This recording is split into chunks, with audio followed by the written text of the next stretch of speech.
Hi, my name is Dato Saudia Baguntong. My report is Japanese art.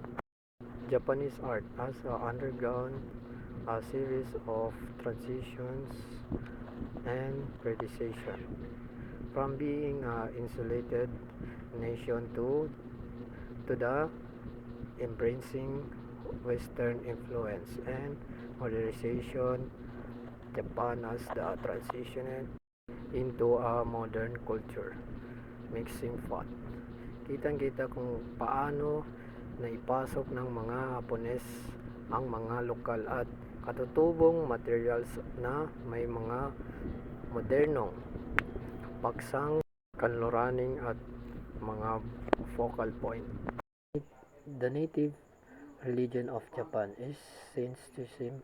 Also, this religion subscribes to beliefs such as being one white nature and embracing the nation of the existence of many gods. It did not sure art to communicate its beliefs.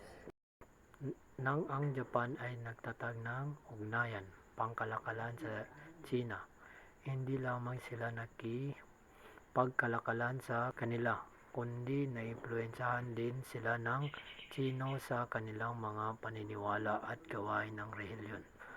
Ang Budismo ay naging mahalagang bahagi ng kultura ng Hapon. Buddhism became an integral part of the Japanese culture.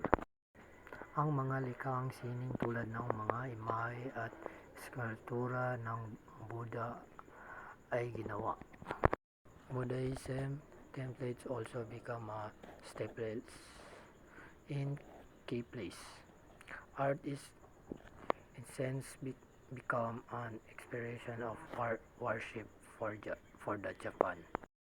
Japan and China had a long-standing relationship. Why the China influenced Japan in painting and Buddhism. After the 14th century, Japan isolated itself, allowing their culture to flourish. Japan painting style leaned towards abstract, naturalistic, hiding white artists focusing on individual portraits and every sense.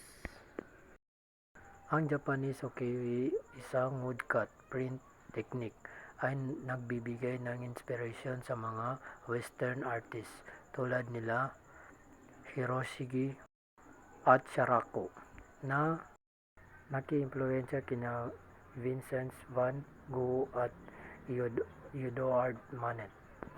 Ito ang mga example ng painting.